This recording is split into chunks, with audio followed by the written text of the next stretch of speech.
Hey, what's going on, everyone? What's going on? Welcome back to Bad Thoughts Studio. Today, we're doing a live episode with the boys from OG55. We're going to be talking a little bit about movie sequels, the movies, or I should say, the lack thereof of movie sequels. There's been tons of movies that we've watched that we just wish there was a sequel. Unfortunately, we haven't gotten it, but I think it'll be a perfect topic to get into. Then we'll answer some questions in chat. We see Abby in chat. What's going on, Abby? Seymour, what's going on, Seymour? The Oh, is boys that what in we're the talking general. about? I thought we were going to talk about female celebrity breast sizes. We could do that on Bat That podcast. We'll do that Okay. on the podcast one. Yeah. Just for shits and giggles, George. What's your number one? Oh, I would have thought Jennifer you would. Aniston. Oh, okay. Interesting. You know who's making a big push for number one is Sydney Sweeney. Golly, Oh Mm. yeah. man, she's Oh been. yeah. Yeah, Abby and I went to tour the Warner Brothers studios, and they're having the Friends 30th anniversary. So they have like the couch out, they have like the coffee shop, like they have like all the decor out. And I thought they have everything, but they're minus Jennifer Aniston. Like, what the hell? Right. Yeah. Seymour Duck says Christina Hendricks. Oh wait, who's that? I'm not sure. Christina Hendricks. Let's look it up. Yeah. I'd probably go Megan Fox. Oh, Christina Hendricks. Yeah. Yeah. Dude, I'm telling you, our boy Seymour has taste, bro. He has taste. Good taste at that. Good at that. Well, let's introduce you guys for those who aren't familiar with you guys. Let's start with you, George. If you can tell the people who you are and where they can find you, brother. Absolutely. You can find me on X, formerly known as Twitter, at Disney George. You could also find me on Instagram, Threads, and Blue Sky under the Disney Italiano. And of course, you can find me on my home base on OrangeGrove55 with Citrus Corner with all that sweet, juicy, but sometimes sticky Disney news and info. Yes, sir. Make sure you guys go give George a follow on all platforms. OG, appreciate you for coming on as always, brother. You could tell the people where they can find you and what actually tell them about the channel too. Yeah, absolutely. Thank you, Tones, for having us on. We always have a good time here on Bad Thoughts Studio and Bad Thoughts Podcast. Always a good time. But you can find me on OrangeGrove55 along with this guy, the Italiano. We do a lot of theme park talk, a lot of Disney, Universal stuff. But we also dip into the studio, a lot of the studio talk, even the corporate side with Mr. Seymour Duck, who's in the chat right now. So we cover a lot of bases when it comes to entertainment. We even do music video reaction videos. We did some J. Cole recently, right, Tones? And Absolutely. we do K-pop and all that stuff. So yeah, check us out at OrangeGrove55. And also I'm on Instagram, OrangeGrove55. Make sure you guys go give them a follow. Yeah, we did a really cool episode on OG55. So, we did the J. Cole, and then we did Friday, their songs that came out, and that I had a good time talking about it because I don't really talk about music unless it's one of my friends who listens to the same kind of music I do. But it was nice to actually do an episode on music. Like it was pretty fun and music that I recommended and that you guys liked. So, yeah, absolutely. Yeah, J. Cole is serious business. I like J. Cole a lot. It was a fun show, and we broke it down, and it was good, really good. Yeah. Speaking of J. Cole, real quick, there was a video I saw today of one of his. He's another rapper, but he's also a good friend of J. Cole. He had heard the next project coming out from J. Cole, next album coming out, and he said it's one of the best albums he's ever heard in his life. And wow, he mentioned that J. Cole's going to go out with a bang. So that was unfortunate news because I don't want him to go out, period. Like retirement is way too early for him. But man, I can't wait to hear anything when it comes to J. Cole. One of the best or the best album he's ever heard. That's pretty high praise. Yeah. I don't know if it was just a friend, was hyping him up, but he's also a respected rapper. So hearing that from another rapper has to be amazing for J. Cole. Yeah, absolutely. Before we get started, guys, make sure you guys are liking the video, please. And if you guys are subscribed to the channel, make sure you guys do it with notifications on so you guys are notified once the video is uploaded. If you guys haven't checked out the video that we us gentlemen did couple weeks or about a week ago, we did a video on the state of Disney, and what else did we talk about in that one? The state of Disney. State of Disney. We talked Moana 2 in that one. Yep, the how it's supposed to And be projected. superheroes. Yes, superhero movies that if they should slow down or not. So if you guys haven't checked that video out, I will leave it up after this video when I re-upload it. But make sure you guys go check it out. That was a fun episode as well. Absolutely. Very fun episode. But let's get into it. Let's start off with our first topic today, guys. Movies without a sequel. Now we've all watched them. We've all watched movies. Then you could have added animated movies in this list because I know I did. There's movies that you would love to see to have a sequel, and unfortunately, they never came out with it, which is very unfortunate for some of these movies. But at the same time, you got to look at it as even though it was a standalone movie, it also did great and it made a staple. And sometimes it could be detriment to the original movie if the sequel comes out and it's not a good sequel. But True. For some of these cases, I'll go through my list a little later, but some of these cases might be that it might be just good as a standalone movie. So we'll go through our list and see if you think it should be good as a standalone movie or you actually think it should have a sequel. But we'll start with George. If you can let us know you can. Do you have any honorable mentions at all, or you just have 5? No, actually, I actually have 7. Beautiful. Let's hear your 7 and 6 if you can. Okay, so my 7 and 6. So number 7 is, well, actually both 7 and 6 are kind of like coming of age stories, but they're done very differently. One is kind of like a comedy drama satire. The other one is a little bit more just heavy on the drama. So my number 7 is The Breakfast Club. Ooh, I like that one. I absolutely, it's one of my favorite John Hughes films. I love how one of my favorite scenes that he has done was when Emilio Estevez was telling the others how he ended up in detention, and literally John Hughes did it in one shot where he took the camera and just circled around where they were sitting on the floor, and he just kind of made where if any objects was kind of in his way or the back part of the actor, he just let it flow with the camera as Emilio was, telling his story. And that's honestly one of my favorite scenes that was done with cinematography, but just the story in general of how 5 teenagers of complete opposite worlds, they just come together and yet became friends in this kind of like quirky sort of way.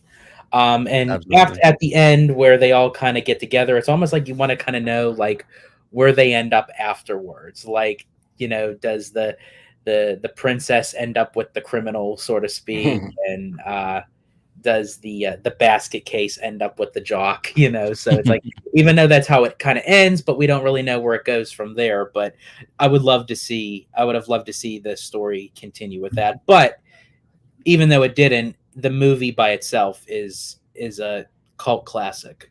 100%. It's one of the first movies that I remember watching.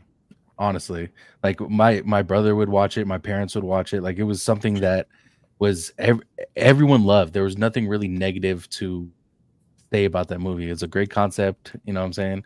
So I love that movie. Great choice. Yeah. And my number 6 is more of a coming of age tale. Would be 1986's Rob Reiner film Stand By Me. Absolutely love that movie. I feel like that was the film that put River Phoenix on the map of like what he can do like as a full-fledged actor, and of course with Corey Feldman, Will Wheaton, Jerry O'Connell, they were just phenomenal. And I know like more closer to the end, it kind of fast forwards to where Will Wheaton's character is an adult and everything, but I would have loved to see a sequel where they were still kids, but before they reached adulthood, or maybe like when they were a little bit older, So, and as I said, it's a movie where it does have comedy to it, but there's a lot more of drama where it has a lot more heart that I think that anyone can find themselves when they were a young kid in any one of those characters. And I love the song. So the song, fit well with the movie and everything by Benny King. So yeah, so Stand By Me would be my number 6. I like it. I like it. Good choices, George. I like those. Thank What about you, OG? What you got? What you got for? Do you have any honorable mentions, by the way? I do. Okay, so okay, we talked about before on your channel, and I think even on my channel too.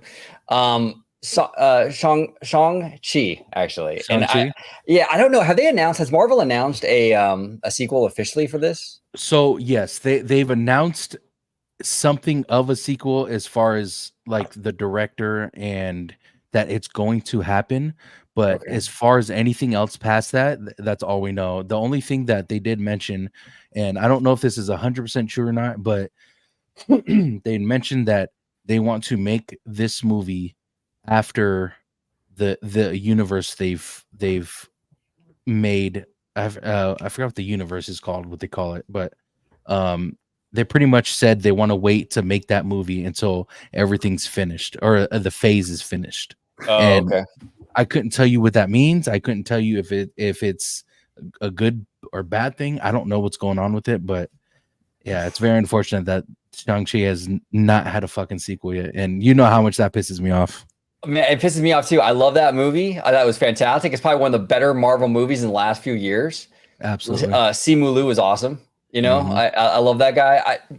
I don't even like I don't even like Aquafina. Like, I gotta be honest with you, like, not as a person, but like as an actress and a voice actress. A lot of her stuff just not my style. But I thought she was really, really good in this movie too.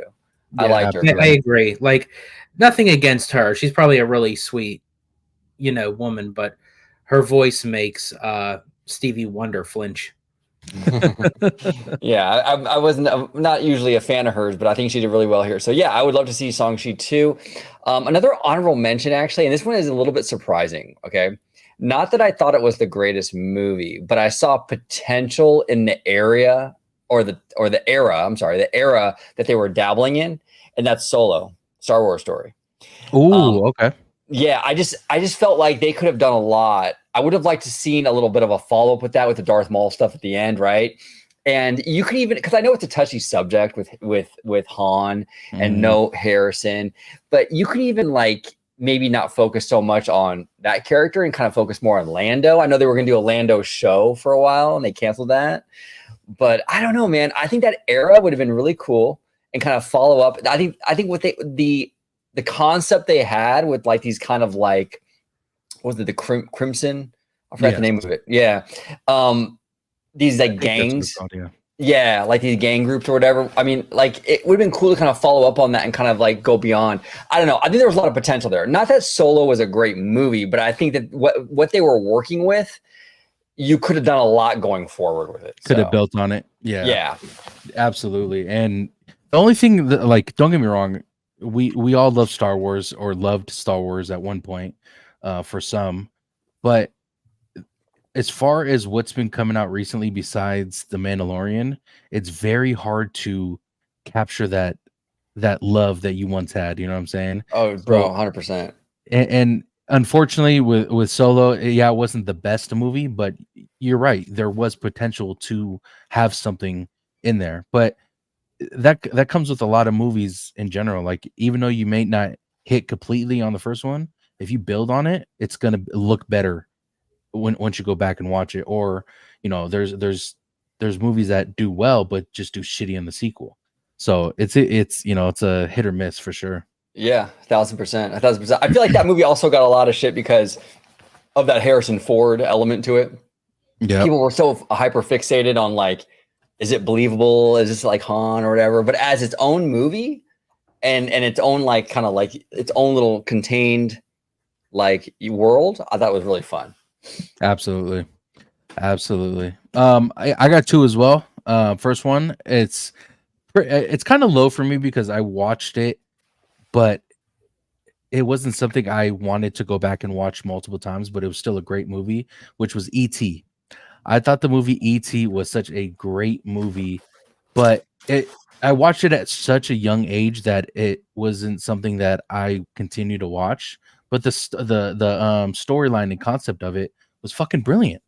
Right. It was fucking awesome. And as a kid, and you see these kids kind of make him into the like a doll or whatever it was, and try to braid him around. But it was fun to watch the bond that they ended up forging with each other.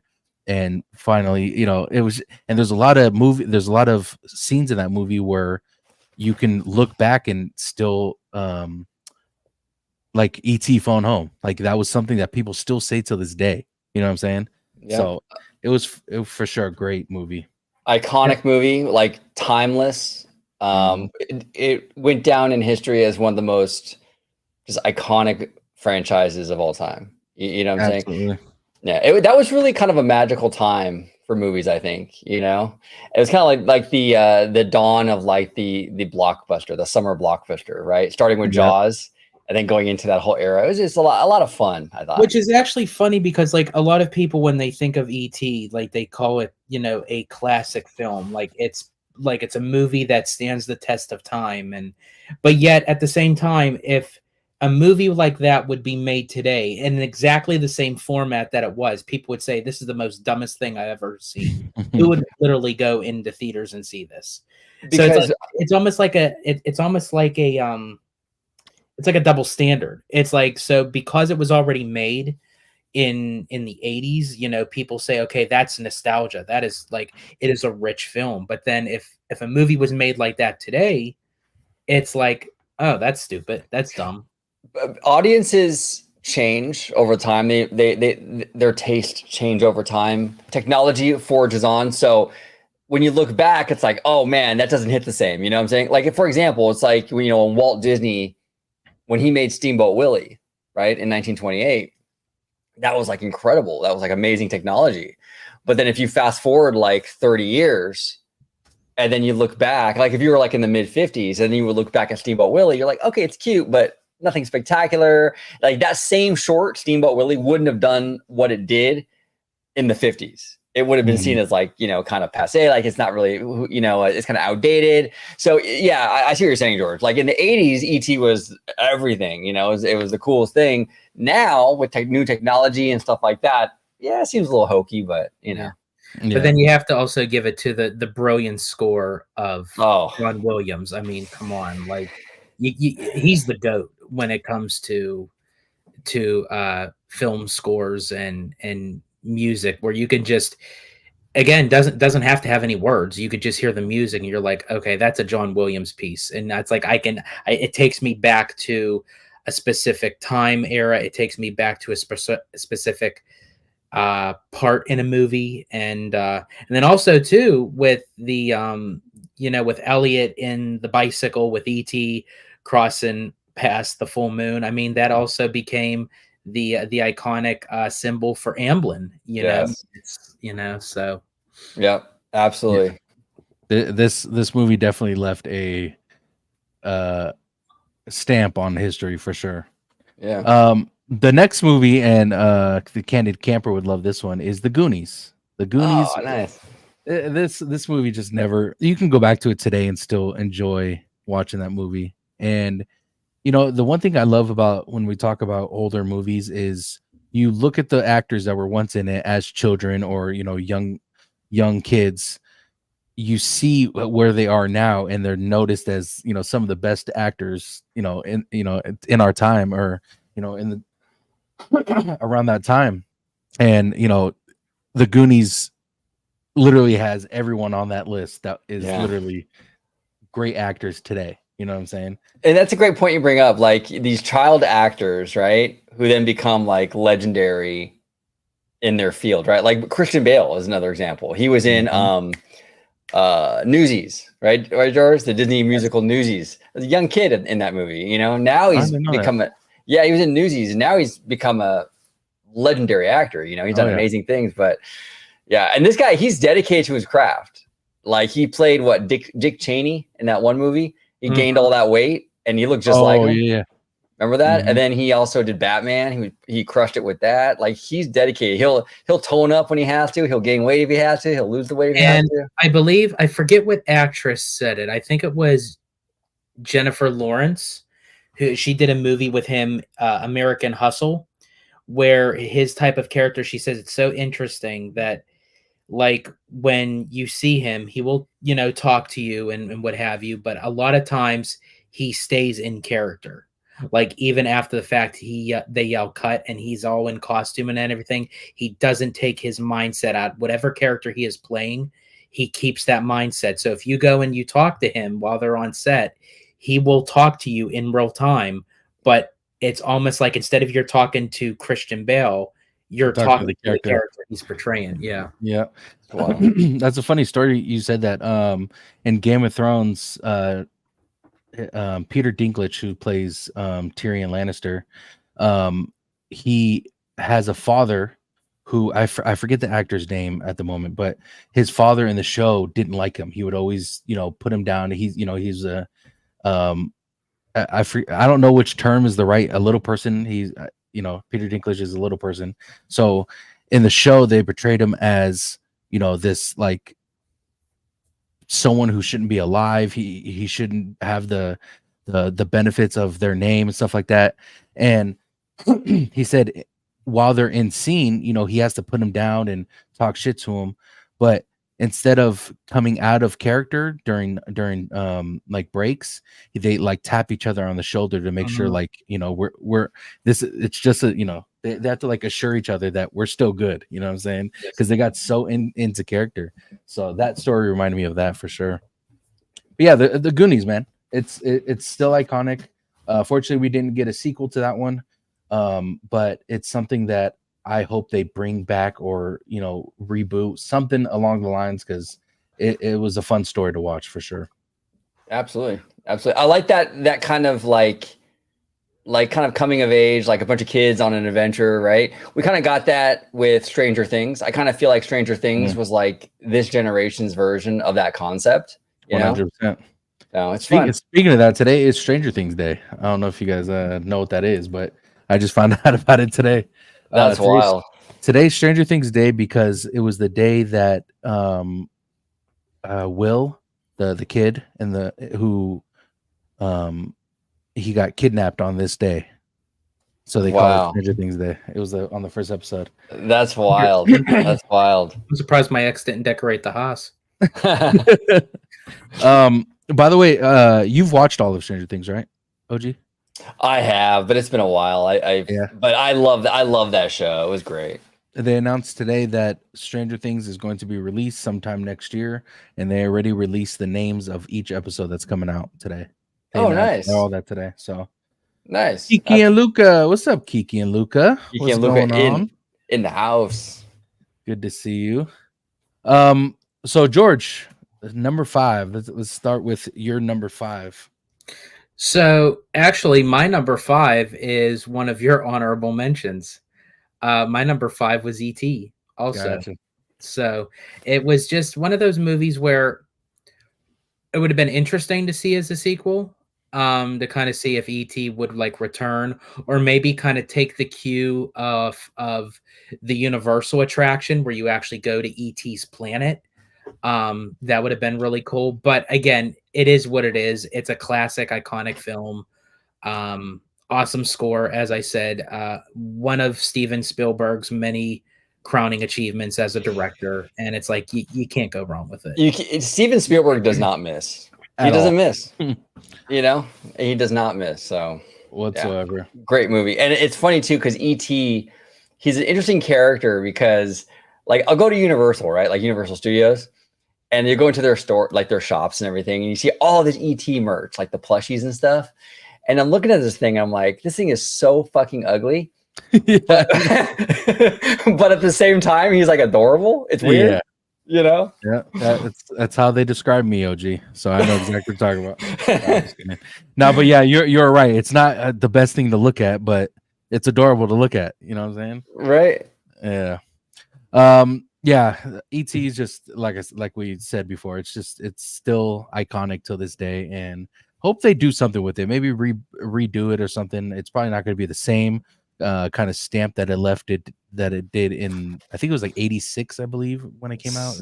Yeah, around that time. Something like that. But I would love to see something when it comes to E.T. But what's your number 5, OG? What you got? I'm going to give you guys a little hint right now. Okay, here we go. Yeah, I'm gonna get one for show. For show. I'm getting that for show. Super bad. Super bad. Yeah. Super bad was super good. I love that movie. I mean, I absolutely love Super Bad. So funny, man. And it's kind of a coming of age story too, in a weird way, right? Like not in a weird way, but it's more like in a vulgar kind of way, right? But it's like these kids in a good way though. In a good way, right? They're just trying to like, get laid or whatever. And they're freaking funny about it. When he's giving his friend shit about the lube. Oh yeah. And he's like, bro, these girls are like 18. They're ready to go. What the fuck are you doing with lube? It's like, it was so funny, dude.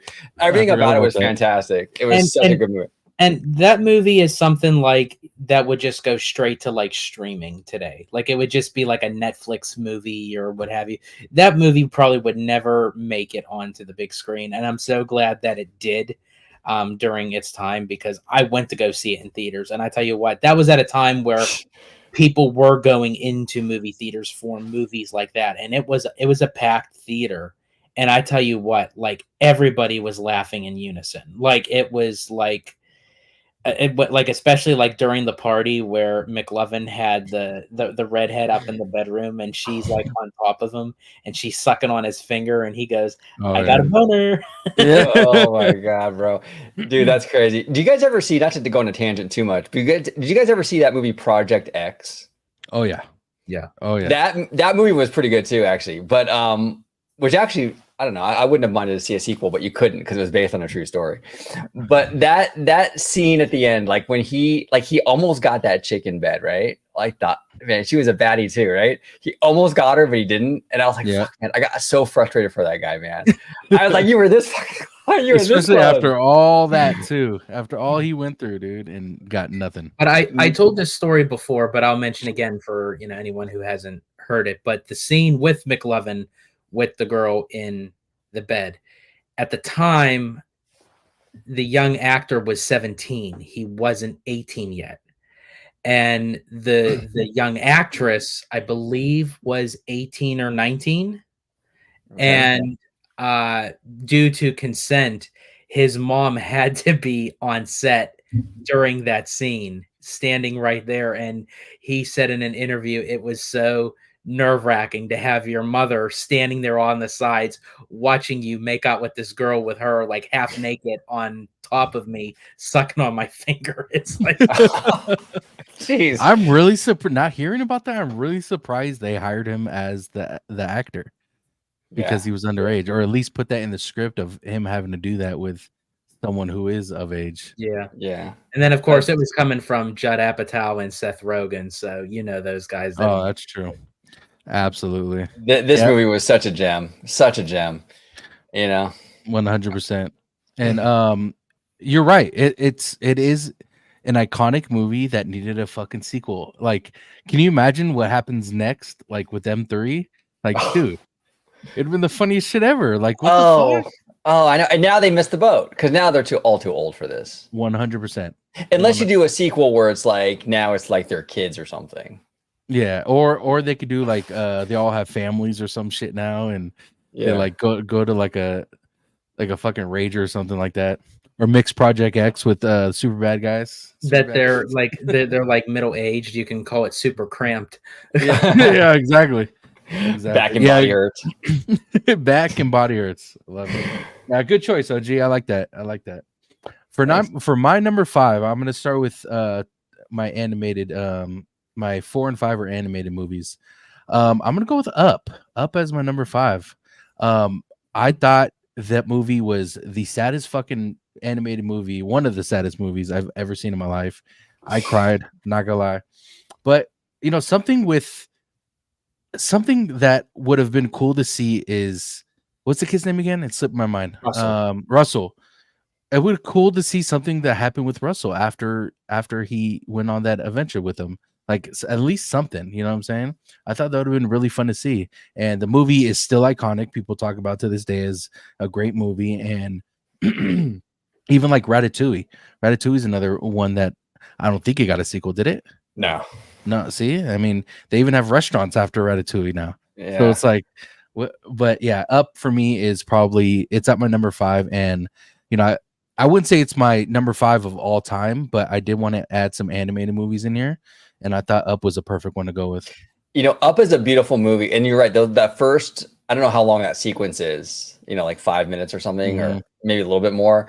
I mean, even if you just took that, I mean, that's an incredible, little story, little contained story. But it's such a beautiful film, right? And then also, it's such a weird concept. Like, how do you? I actually I really do commend Pixar for like giving that concept a chance. Like, can you imagine the pitch meeting for that? Like, oh yeah, I got this like, kid. He's like a Boy Scout. He's gonna go on this adventure with like this elderly guy in a house that flies around the world with a bunch of like balloons. Balloons. Like, it's just such an off the wall concept that a major studio took that on is amazing, So it's a beautiful film, and we'll probably never see a sequel. I think they've done like shorts, right, George, like Doug Days and stuff like that on Disney Plus, but no like official sequel. That's so which is very bittersweet, because it was the final works of the great Ed Asner, who did the voice of Carl, so he was able to reprise his role as Carl one last time before his passing. So 100%. And Seymour Duck, you'll be proud of me, brother. That's actually Roger Rabbit's actually on my list. It is on my list. So we'll talk about it. Kiki and Lucas says Carl and Ellie had a miscarriage during the opening montage. Wow. I mean, that's deep stuff for an animated film. For sure, dude. You know what's funny? Like, ever since I started watching animated films, like while I've been older, looking at some of these dark moments within these films are actually insane to like register in my head, because you thinking like as a child when you watch movies like this, like it doesn't really cross your mind how dark like these actual movies can be. And now you think about it as an adult, you're like, holy fuck, this is dark, dude. It's dark, and that's one of the reasons why I fell in love with Disney as a studio. And Pixar is the same. I got to be honest; they're both very similar. I mean, they're basically sister studios, But Disney, since Walt, didn't care. Like when was Bambi in the early 40s, right, George? I believe 1942. 1942. Damn. I mean, 1942. He had Bambi's mother get shot like that. I mean, traumatic experience in the theater. You know what I'm saying? Even just how they filmed, like the voiceover for when Bambi was calling out "Mother, Mother." They literally, the young boy who did the voice of Bambi, Walt, told his mother to go wait outside, but don't tell the young boy she was leaving.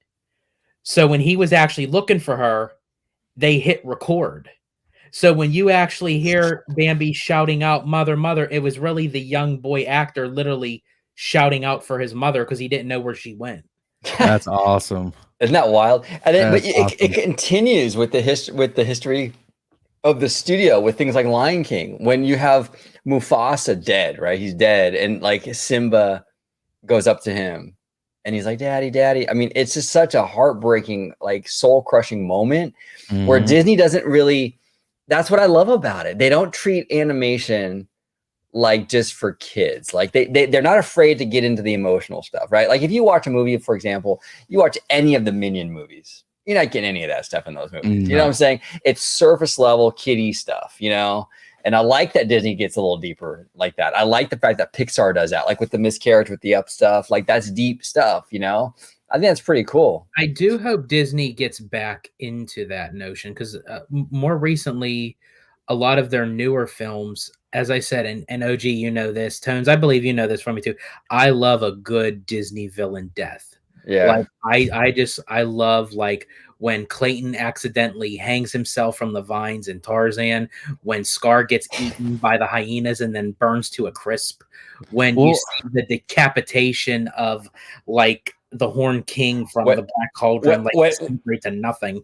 When Bob Chapek gets fired on a Sunday night. I know, that's the best one. It's crazy, man. All that being said, do you think they can, in today's age, do something to that extent? I think they still could do it if it was tastefully done. I just don't know if Disney is willing to take that risk.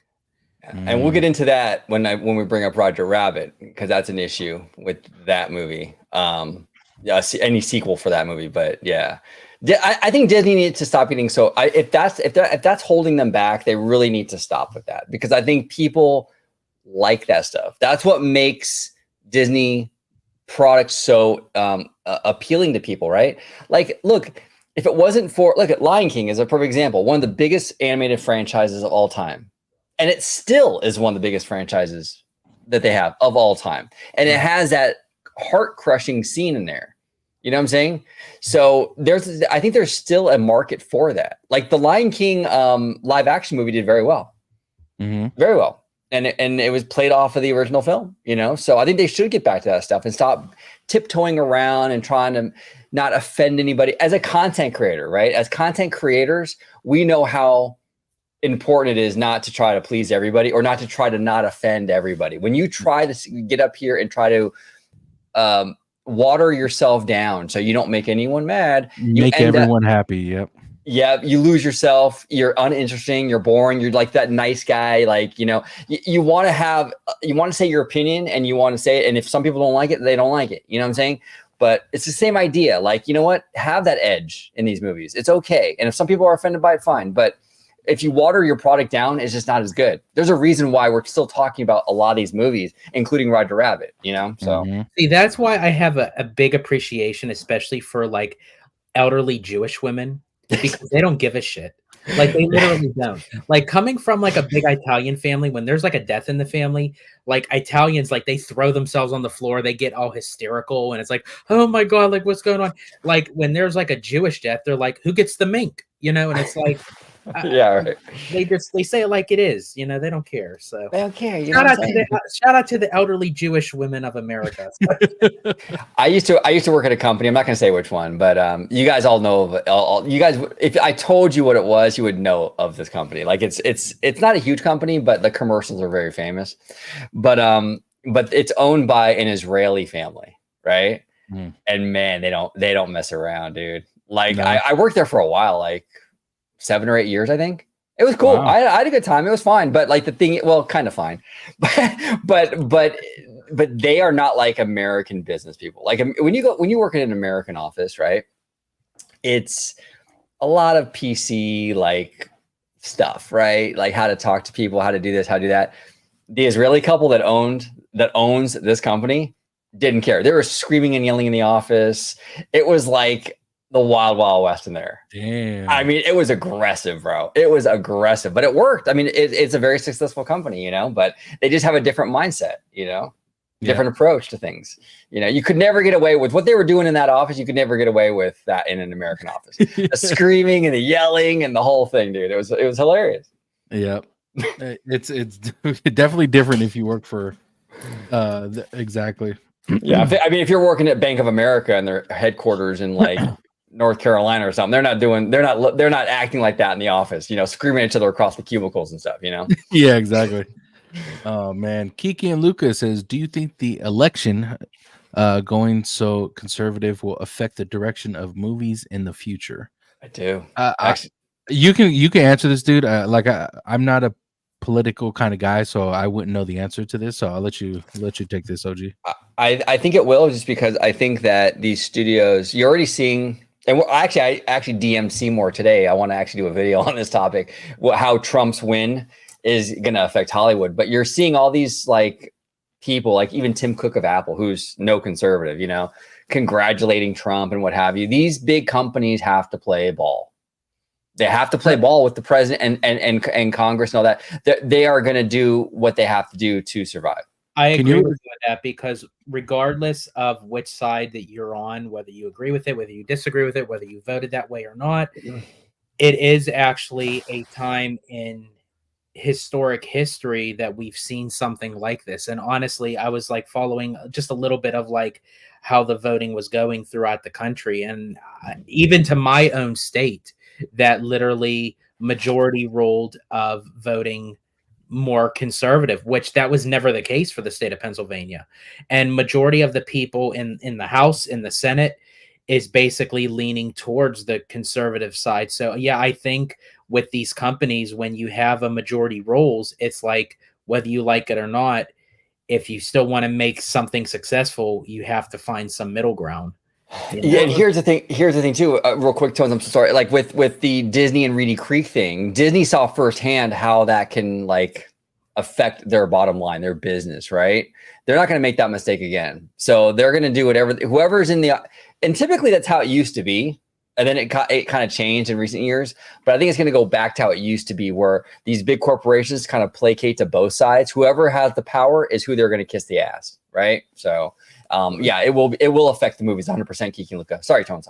But no, my question, you don't have to. I know you said you're going to do a video on it, but can you elaborate on how the election is going to affect like movies and just in general? Because I don't see the correlation with the two. What do you mean by it? Because it affects what these companies are what it affects how these companies approach their bottom line in their businesses, right? So for example, like with the Reedy Creek thing, right, with Disney and DeSantis, when they try to buck that, and they try to fight the government on this stuff, it bit them in the ass in the end, right? So it's the same thing on like with movies and things like that. Like you want to be able to work with the administration, right? Mm-hmm. And if you're doing things and releasing content that might rub, a certain side the wrong way, then you might not have as much pull when you need government support for whatever thing you're doing and what have you. So they're going to play ball because you never know. You know what I'm saying? So I think it will affect it. I think that these movies are going to be less. I mean, and look, I'm not saying it's good or bad. I'm not saying it. I'm just saying like, the reality is these companies I think are gonna try to appease whoever's in office. Yeah. Because if they ever need anything, if there's like some what they don't want the DOJ coming after them for some antitrust thing or this, that, and the other. So they're going to play ball to some degree. It'll change how they make films and maybe they won't be as progressive or like, people say the woke stuff. I think it will impact it at least to some degree, but Gotcha. what do you say, George? Do you think it will? Yeah, definitely. Because a lot of times what a lot of people don't really realize is how much Hollywood really is heavy on politics. Yeah. When you think Hollywood, you think the glitz and the glamour, the red carpets, the actors, the big movie premieres, which that is all of that. But it's a multi-trillion-dollar kind of industry where, politics comes into play, where you have these high-end celebrities endorsing politicians, and that way the politicians can say, yeah, you know what, we're good with making these kind of films and everything, because essentially to get a movie made, it has to go through all that yellow and red tape with the government. Even like when movies get put into the I'm drawing a blank, the like certain shows, like television and movies get put into like a like an honor system type of thing through like Congress or something. I forget. Oh, like when they like the archive. Yeah, sort of. Yeah, like Right. an archive kind of thing. So like to preserve the film for generations to come, things correct. like that. Yeah. So yeah, I mean, there's a lot of things of like behind the scenes that a lot of people don't really know about that stuff. And yeah, depending on the majority of who's in office and who's running, that plays a major impact of what gets produced out of these studios, and as I said, and it's not pinpointing one side against the other. It's just, that's the facts. That's how it goes. There's a reason why, like, for example, today on X, Tim Cook, CEO of Apple, made a tweet congratulating Trump. And it wasn't because Tim Cook likes Trump. You know what I'm saying? They know that they might have to deal with the administration at one point. I think Apple's going through some stuff right now, if I'm not mistaken anyway. But yeah, these guys, these companies are going to make sure that they are in the good graces of the people in power. And so and all this being said, the difference between a Kamala administration and a Trump administration would have been so dramatic that it's to talk about, like people talk about like each administration because of that, like because of this, like big companies having to deal with the administration. That's crazy. I never really broke down stuff like that until you guys broke it down for me. I didn't know it came down to the administration. And you look at companies like, for example, the first Trump ago, the first 4 years of Trump, Bob Iger, CEO of Disney, was on Trump's economic advisory board or something like that. I don't know the official name of it. So Bob Iger was in the room, and because he's running one of the biggest companies in the world, really. So they're very tied to government, you know what I'm saying? And they're going to want to, you never know when you're going to need a favor. you know what I'm saying? Do you think Bob Iger has pull to get a favor from Donald Trump?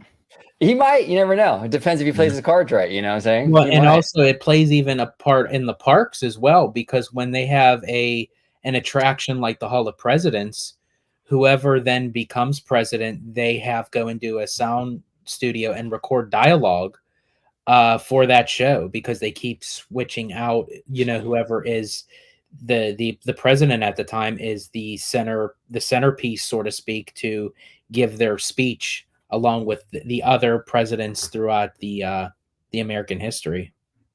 Damn. Yep. And Seymour Duck here said Trump's Business Advisory Council. Thank you, Mr. Seymour Duck. I knew we can count on you, brother. I know. That's awesome. But yeah, thanks for breaking that down for me, boys. I appreciate that. Mm-hmm. Yeah, I think you're going to see a shift. I really do. I think you're going to see a shift in the kind of movies that get made, and these big studios working with the administration and trying to play ball. I think you're going to see a big shift. Damn. Well, hopefully it shifts, to something good. We'll find out. Yeah. So number 4, I'm going to start at number 4. It's another animated movie, Monsters Inc. Now, I do know Monsters Inc. was they did the university one, but technically it was just a prequel, but I don't put it in the same kind of like lore as the original Monsters Inc. But Monsters Inc. was just it's one of my favorite movies to this day. Animated or not animated, it had such a fun experience just watching it, and it had a cool concept to it, and you have these characters who to this day are still memorable. Like, we still talk about Monsters Inc. They still sell a ton of merch. They still sell people still watch it till this day. Like, people are showing their kids this movie till this day. We're getting a land at Hollywood Studios. Getting a land, like, come on, man. Like, how did this movie not have a sequel? And right away, like, it should have had a fucking sequel right away. Okay, yeah. Okay, I'm gonna go on a little bit of a tangent here, and I'm do it for this. But be careful when George goes on his tangents, because we went on a tangent in our live show, and we were talking about breast milk and Brazilian nuts. So, oh man, no nuts or Brazilians talk in this. Okay, right. So like, I agree with you, Tones. Like, I don't understand how Monsters Inc. doesn't get a sequel, but fucking Finding Dory gets produced. Like, that's great. Like, it was a good movie, but it's like the character of Dory, I feel like that they kind of did with Cars 2, where it was centered on Mater. Mater is a good sidekick, just like Dory. But when you put them in the main center of the story, I feel like they're the kind of characters they are. They're just a little bit obnoxious to carry on a full story by themselves. I'm gonna have a controversial opinion right now, George. Here we go. I gotta disagree with you. Oh shit! I actually like Finding Dory though. I liked it. I thought it was a good movie. Like for how many times that her father had to use the fucking term cupcake? Like, how many times? I'd like to go back in that movie and count how many times Eugene Levy said cupcake. Cupcake. You are right though. It's not a terrible movie. Like, to me, I liked it. It wasn't a bad movie, right. But to have that priority over a movie like Monsters Inc. though, I'm kind of with George on this one. Like, you kind of have to do something with it at least. And like I said before, like, there's a land coming that still sells merch till this day. Like, why not put more money or thought into something after the events of Monsters Inc.? You know what I'm saying? And, no, I feel in that. Oh no, go ahead. Well, I was gonna say too, you guys are right though. I mean, I like Finding Dory, but you're right though. There's the thing with Monsters is there's so much potential with the world that they built. Mm-hmm. I mean, you can do multiple sequels, even multiple spin-off movies in that world. You know, you can dabble in all kinds of stuff. You can follow different monsters in a new storyline. You know what I'm saying? So I get what you're saying. I just liked Finding Dory too, though. Oh, that was fun. I will say though, I love the sea lions with Gerald off. You know, Right. that was funny. And Becky, that little freaking deranged bird, like that was.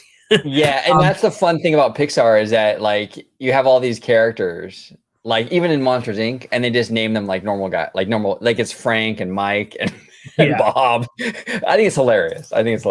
Now I wanted to ask you fellas really quick, on that subject matter. What do you fellas think about when you take a secondary character and you kind of put them in a spotlight where sometimes too much of them is what hurts the film? Do you see that? Sort of even like with Pirates of the Caribbean, it was like Johnny Depp's Captain Jack Sparrow, was a main contributing factor of what made the Pirates of the Caribbean film so successful, but they kind of intertwined it with the story of Will and Elizabeth, and it kind of going back and forth, where when they started getting into the fourth film of the franchise on Stranger Tides, it was more just geared towards Jack, and I feel like that's what hurt that film moving forward into Dead Men Tell No Tales. Here's the risk of doing side characters like that, because you write these characters a certain way, right? Like say in the first film, whatever the first film is, you write these side characters as side characters. Mm-hmm. Like that's why they're side characters, right? And this would actually be a great conversation with Jay Shear. But you write them in as side characters. So when you take a side character who's designed to be a side character and you try to give them their own movie and they're the main character, it's a big risk. That might not work because that character's personality was kind of like crafted to just be an accent to the main character. So how do you work that when it's the main character now, right? So I can see what you guys are saying. I mean, that it's a huge risk. It really is, and you just don't know. It's like there's certain side characters where like people fall in love with them too quick too. Like they get to have like one line in a movie and they'll fucking love it, and they'll end up making like a whole story about them too. Yeah. Like, exactly. Exactly. Like I mean, there's certain side characters. Like I mean, like for example, you mentioned Mater. I mean, could you sit through 2 hours of Mater? Like no, and I think that's where Cars 2 like really dipped in, because it's like he's supposed to be the hero, but it's like I'm not saying a character background like that couldn't be a hero, but it's like with that funny like kind of like slapstick gag that Larry the Cable Guy brings to that character, it's like too much of him is just I don't know. It just doesn't work for like a full-fledged story. It's a risk. It's absolutely a risk, you know. So you just have to kind of. It's a case-by-case basis, but you know, sometimes it works, sometimes it doesn't. But some of these side characters are kind of like one-note characters, and they're very much designed to be an accent to the main character. And you throw them into their own thing, and it's sometimes not that great. Yeah.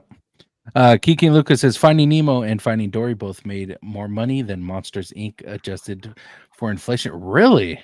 I mean that doesn't surprise me. But if Monsters Inc. came out, didn't it come out before Finding Nemo? If I'm not mistaken. Correct. Yeah. Monsters came out in 2001. Nemo was what, 2003, George? 2003. Yeah.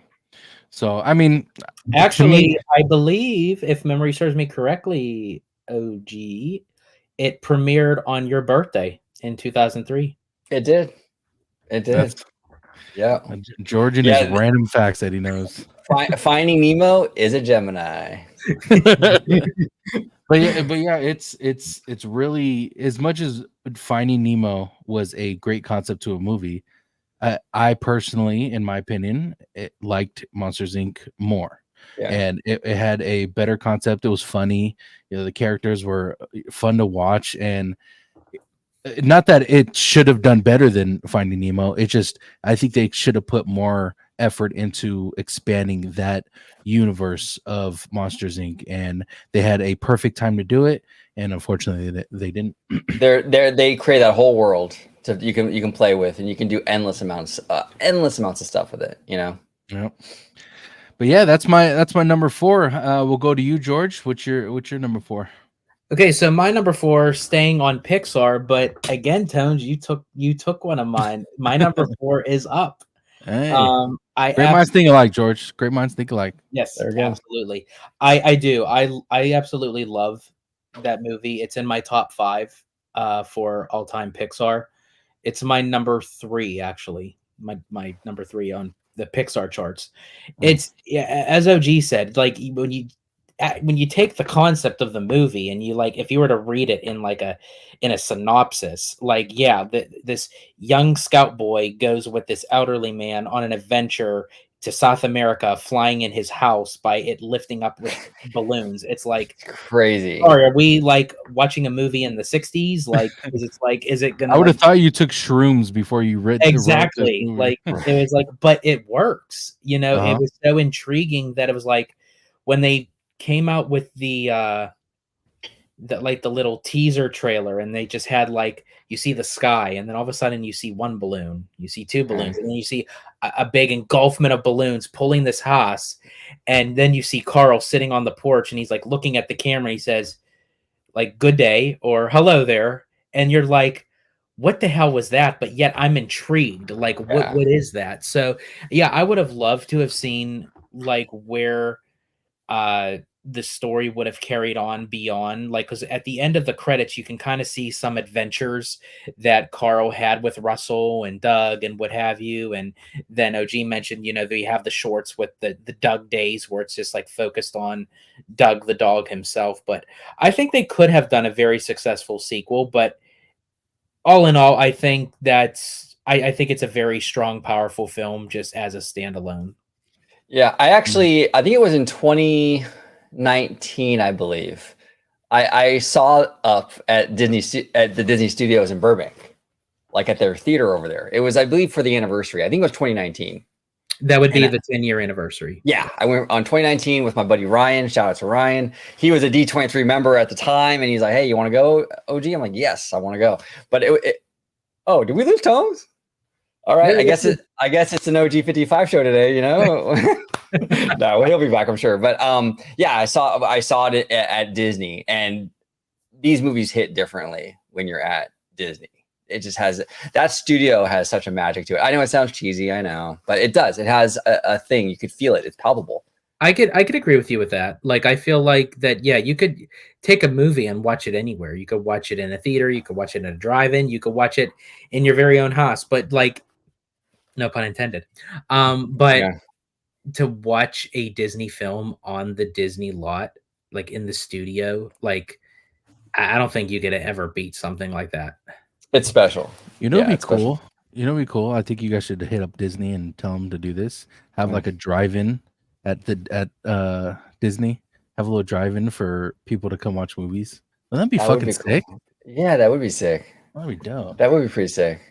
Yeah, Up is a great movie though. Really, really good movie. 100%. Classic. More. Your number 4 is the Simpsons movie. That's my number 3. Tell you, man. I tell you, Seymour has good taste. That's our boy right there, Seymour. OG, you're number 4. Let's hear it. My number 4 is DuckTales: Treasure of the Lost Lamp. I know you guys always look at me like I'm fucking crazy. Such a fucking random movie.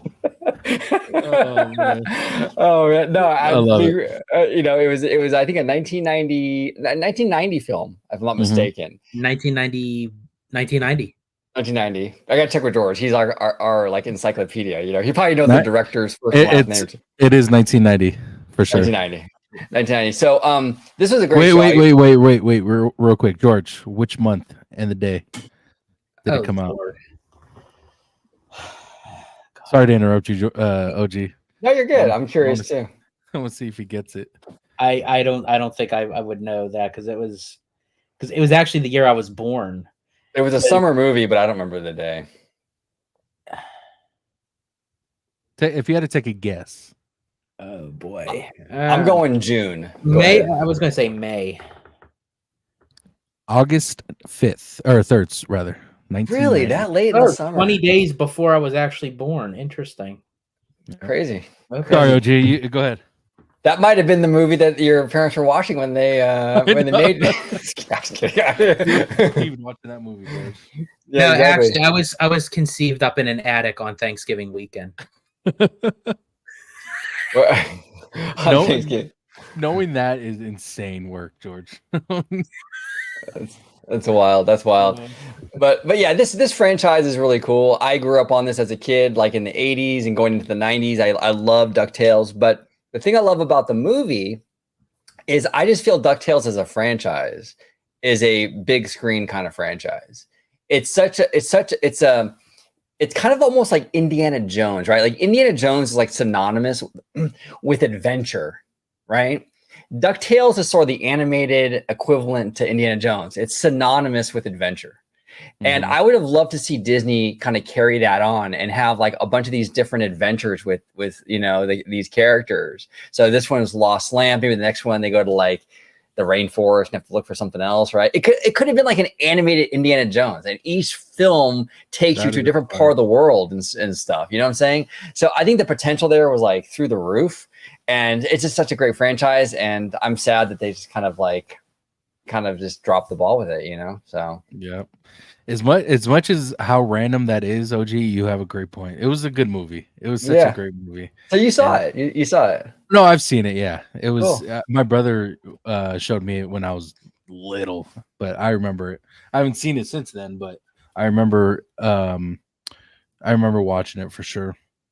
Yeah, It's these animated movies. Since we've been talking about them, it's kind of weird to look at it now. How when we were younger, we would never think of sequels and like wanting to see more, and we would just keep watching it over and over and over. But now that we're older and we kind of know, what a sequel is and the business behind it, it sucks that we have to make, videos like this talking about sequels that never happened, when it's specifically animated movies, because there's so much they can do with, like we said, with Monsters Inc. and, there's just so much they can do now that that we're older and we think about it, it's like, wow, they fucking dropped the ball.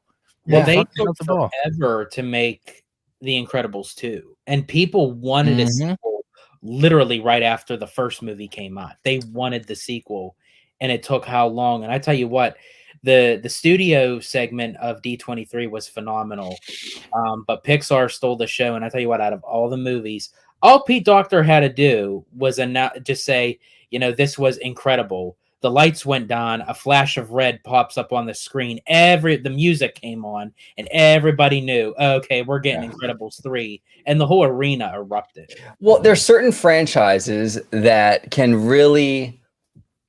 There's certain franchises that are just designed for sequels. Like Tones, we talked about Monsters Inc., right? That's a great world to dabble into. You can do a million things with it, right? The Incredibles is another one of those things. You can have an animated MCU, essentially. You can even have spin-off movies focused on different heroes. Like there's so much potential with that. You know what I'm saying? So, yeah. And a superhero concept has always been fun to watch, no matter if it's animated or live action. Marvel, DC, like it's been one of the most hard-hitting franchises ever. And we see that in the animated version in The Incredibles as a family. Like, how did they take so long to make that sequel when they did come out with the first one? So yeah, great point. It's wild. It's wild. All right, George, start us off with number 3. Number 3. So actually, I kind of messed up. The Simpsons is actually another one. That's my number 3, because I was bypassing it, is a classic Mel Brooks film. It's my favorite Mel Brooks film, but more so my favorite Gene Wilder film, and that's Young Frankenstein. Ooh. I absolutely love that movie. It was kind of set in a time where it had this kind of like Mary Shelley's Frankenstein, kind of black and white Transylvania kind of feel to it, but it had this slapstick comedy that Gene Wilder and Mel Brooks kind of cooked up together, and it's just one of those movies where you can make a sequel like that and it wouldn't make sense, but that's why it would make sense, because it was a movie that it wasn't supposed to make sense. Real quick, while we're talking about this, the budget for that movie was $2.8 million. Can you take a guess on how much fucking money they made in 1974? How much? One guess. One guess from both of you guys. 200 million. Total, like, full gross. Box office, rather. Box office. Box office 1974. Do you want to take another guess, OG? Now that it's box office. Is it domestic or international or both? It just says box office on here. I'll say 80 mil. 80 mil. I'm going 200 mil, but okay, let's see. You're gonna say there? Yeah. $86.2 million. Damn. Box office. Dude, you were really close. Dang. I mean, in 1974, that's like 200 mil. Like, Right. You know You what I'm adjust saying? it for inflation. Yeah, absolutely. Yeah. That's crazy. On a $2 million budget, that's $2 million wild. budget. I Holy shit. absolutely love that movie. It's, as I said, it's my favorite Gene Wilder film. It's one of my top Mel Brooks films, and they did turn it into a Broadway musical.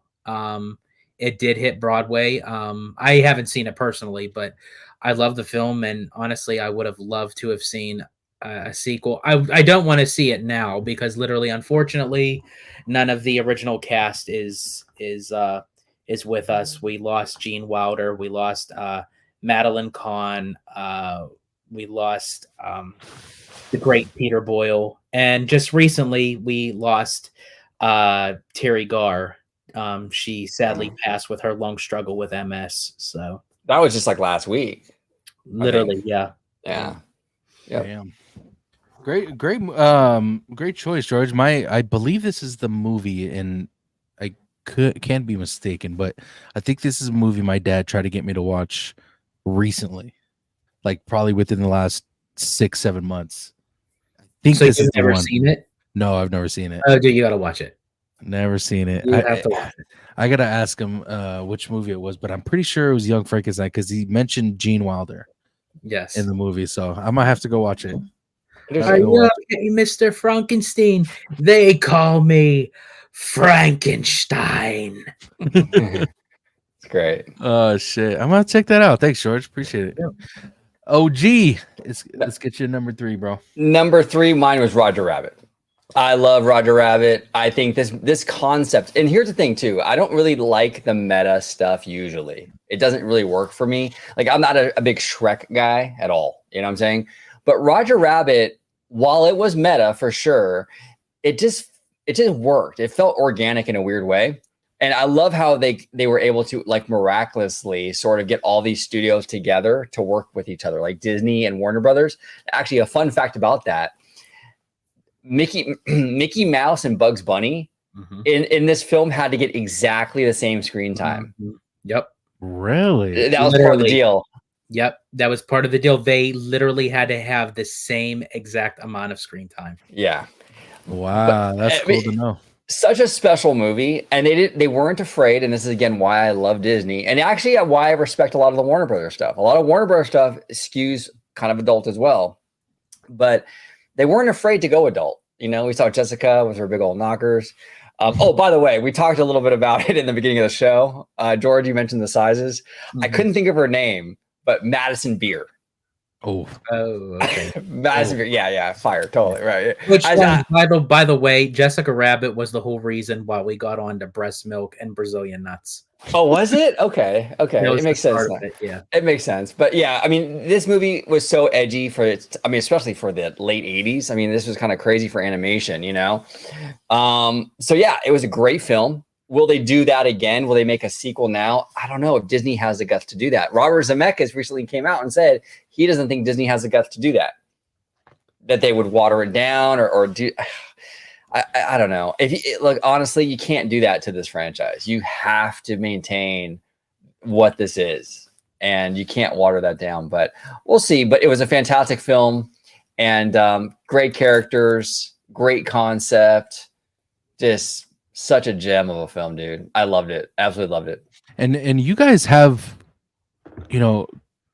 quite a few conversations about that movie. Like you guys have done videos on it. You guys have done breakdowns. Like you guys have great conversations and videos that you guys do on that movie. And I've watched a couple. I don't think I've watched the movie, if I'm being honest with you. Oh, Tones. Yeah. You got to check it out, bro. I don't think I've watched it now that I'm thinking about it, but I noticed when you guys on your channel, you guys do a few videos about that movie. So I mean, Tones, to give you an idea, right? This movie is so brilliant. So they hire a private investigator to see if Jessica is cheating on Roger, right, George? mm-hmm. And you see the investigator like outside the apartment with his camera looking up, right? And he's taking pictures. You can hear the snap, and all you hear is Jessica going, "Oh yeah, oh yeah," and the guy like, "Yeah, baby, yeah, baby," and they're literally playing patty cake. Oh, like literally playing patty cake. So it's like, you know, that terminology, like, "Oh, my wife's playing patty cake with other man." Yes. It was literally patty cake. She literally gets caught playing patty cake, but they're like, it sounds like they're doing it though. You can hear like, oh my god, baby. But in a Toons world, patty cake is cheating on, because Roger goes ballistic because he's like, he sees the photographs and everything. Wow. And what's great about it too, it's set in the 1940s, so it kind of gives off this kind of like LA noir kind of like vibe to it, like with that, like that saxophone kind of playing background music and everything. Oh man, you have to watch it, bro. It is a phenomenal movie. It's and the jokes that they have in it, again, they would probably never be able to mix it in with Disney characters, because I'm not going to give away too much, but I'll just give one joke. It's like literally when the detective, his name is Eddie Valiant, he's trying to sneak Roger into his trench coat, and he's walking into the bar, and he pushes Roger down so it bulges down at the bottom of his coat. And Dolores, the girl that he's seeing, she looks down and she says, "Tell me, Eddie, is that a rabbit in your pocket, or are you just happy to see me?" I'm telling you, bro, it's a good movie, man. It was so edgy for the time. Sorry, it was so edgy for the time that Disney wouldn't even release it under the Walt Disney Pictures banner. It was released under Touchstone Pictures, the distributor, probably. Yes, and now Touchstone has folded. It no longer exists as a studio. So now when you buy Roger Rabbit, like on Blu-ray, it'll say Walt Disney Pictures on it. But back then they didn't. It was Touchstone. Wow, isn't that wild? That's crazy. It's a great movie, man. It's on Disney Plus. If you have Disney Plus, it's on there. Now, Tones, can I ask you? I know you haven't been to like Disneyland like a lot. I think you said you only went one time, correct? Twice. Okay. Did you happen to go on Roger Rabbit's cartoon spin in Toontown? I don't know. I've spoken about this before. Let me look it up real quick, because I'm very curious. It's, what is it called again? Roger Rabbit's cartoon spin. Cartoon spin. Let me double check. Yes. I have. Yeah. Now, did you wait in the regular standby line? There was no line. There was no line. Okay. No, okay. Because if you go through the regular standby line, maybe you even did pay attention to it, like while you were like passing through. I love like the little details, like you could hear like Baby Herman talking about like the weasels, like you know, in the newspaper and everything. It's a really cool detail. It's not necessarily the movie itself, but it's set in the movie time frame. Yeah, I'm gonna have to check. I'm gonna have to check it out. That movie, because I do remember going on this ride for sure. And I think the reason why I remember it so vividly is because there was no line, and Candid was very shocked that there was no one there, like nobody there. I think we waited for like 2-3 minutes. Oh wow! Yeah, it was pretty crazy. So I'm gonna go with my number 3, and OG brought it up earlier, was Shang-Chi. Shang-Chi, we kind of touched on, but the reason why I put it in here is because it's one of the best Marvel movies. It may not be on my top 5 as far as like it needed a sequel, but I had to bring it up because it's one of those movies that, because Marvel is doing such a weird thing with the movies that they're coming out with that a lot of people aren't enjoying these Marvel movies. That Shang-Chi was one of those movies for a lot of people that showed hope of a potential great storyline, and it started off great. We seen how all that unfolded in the movie, and then we see a great end credit of something that might connect him to Doctor Strange and all. Like, you just see a great storyline within Shang-Chi, and unfortunately we haven't gotten anything, and it mind boggles me that I don't know if it's Marvel or Disney or whatever the case is, why they're not putting any thought into something like this. I don't know. And then one more thing, box office scores, I don't know if they were good or bad when the movie came out. I know I watched it in the movies. I remember how great it was. It was shot in San Francisco. It was just a great movie. I don't know if that was the reason why I loved it so much, but I think the storyline was fantastic. And I think one thing that they let me get, there he is. By the way, my number 3 was Shang-Chi. Oh, dope. Yeah. And I don't know if it was just you put it on your list as well.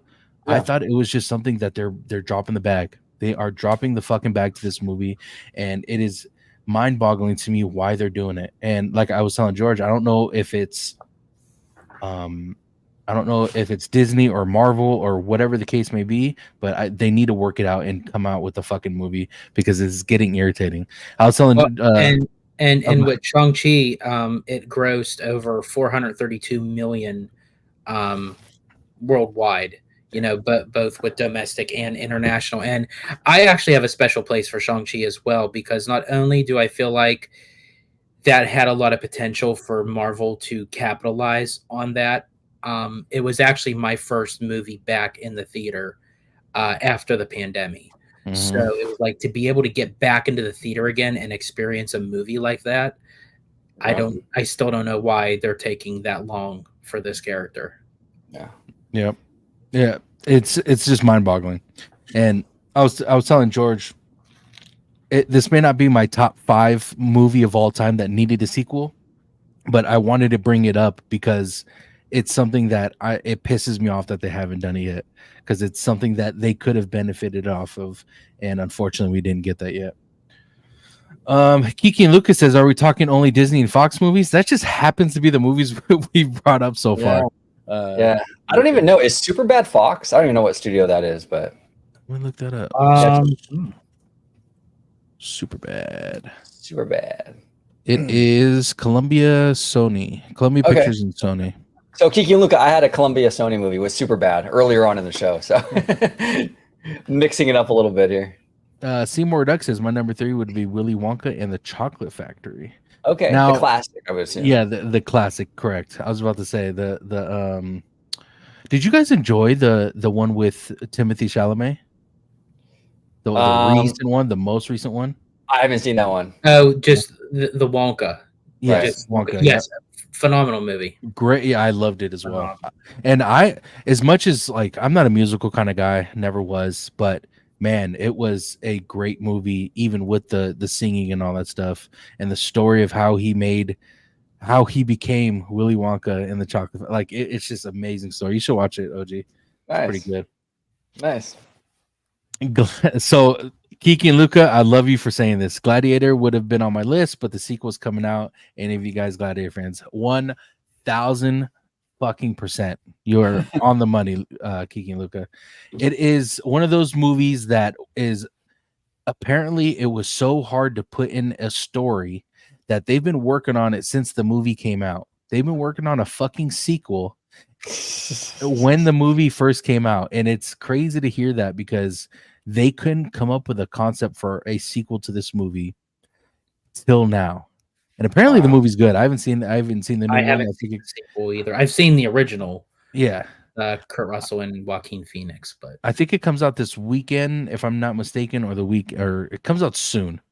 But Gladiator is a fucking iconic fucking movie that when I heard the news that they've been working on it for this long, trying to find a sequel and come up with a concept to repeat what they did with the first Gladiator, it It's crazy to hear that. It's crazy to hear that. Yeah. Yeah, have you seen Gladiator, OG? Yeah, years ago, but great film. Great film. Then he says, for some reason, when I watch you guys, I think about What? No, hell no. the fuck. That's the movie that comes to mind. Yeah. Oh man, Kiki and Luca, I'm so disappointed in you. The crazy thing is you're still watching if it reminds you of that. So that's a little I sus will right say there. though, a good movie though, very good movie. But Yeah. I don't know how that would correlate to me. But Yeah, I know, right? Oh, funny stuff. yeah, sorry, I'm only into Mexican food, no German. Fucking George. All right, let's move to number 2. Yeah, so my number 3 was Shang-Chi. Number 2, we'll start with you, George. My number 2 is the Simpsons movie. I absolutely love the movie. I went opening weekend, July 27th, 2007.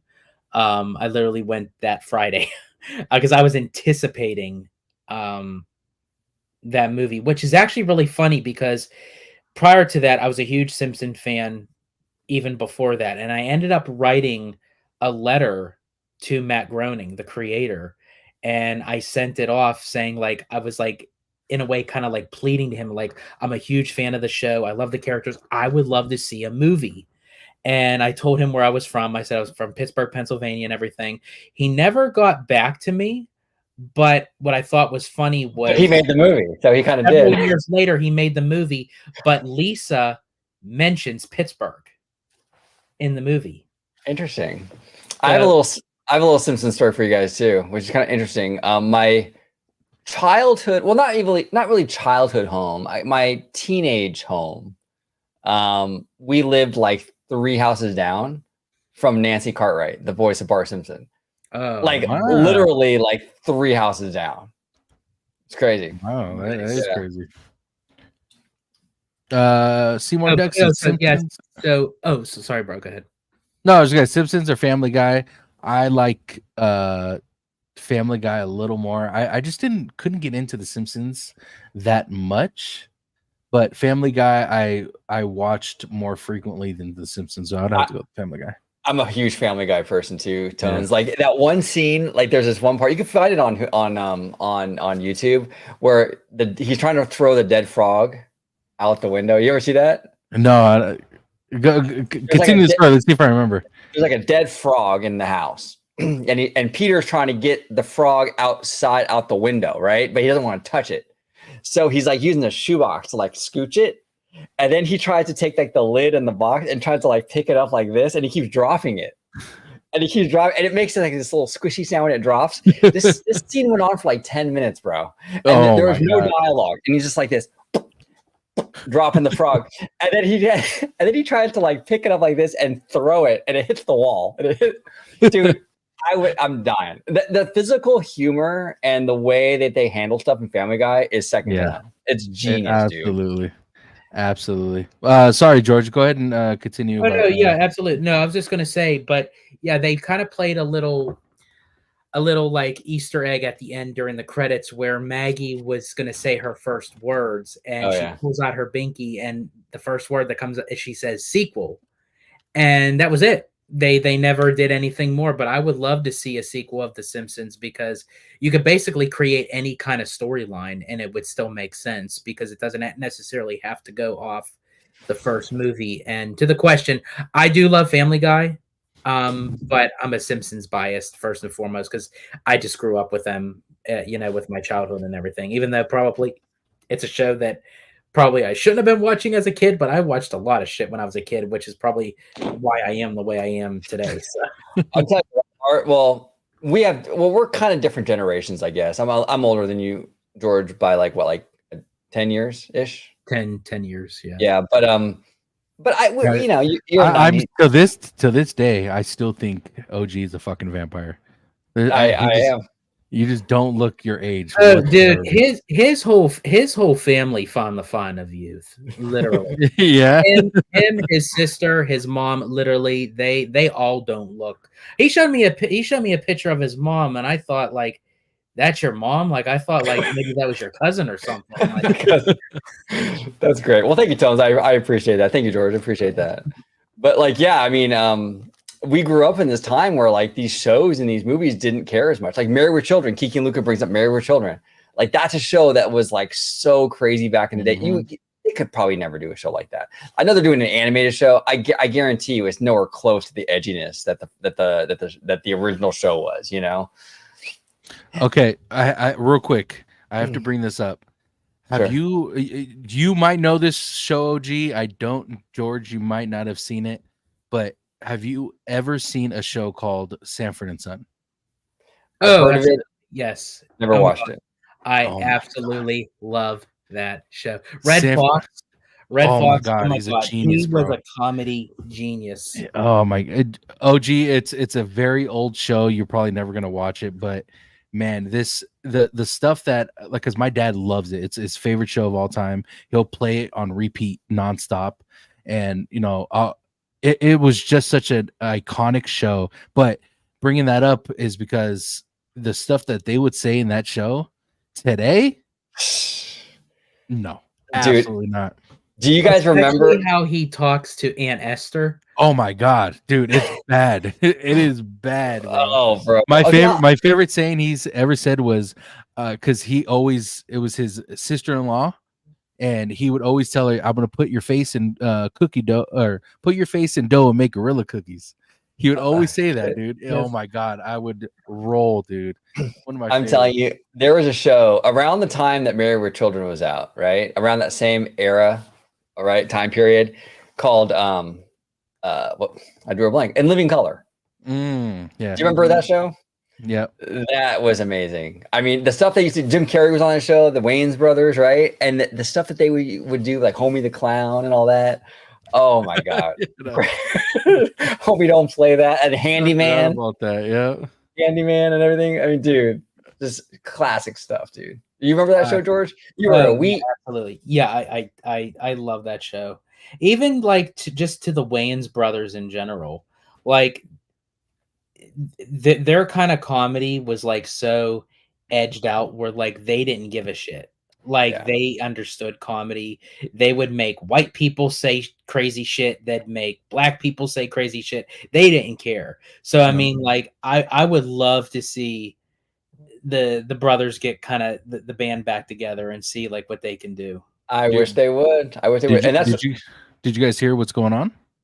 No. You know, remember the scary movies? Yeah.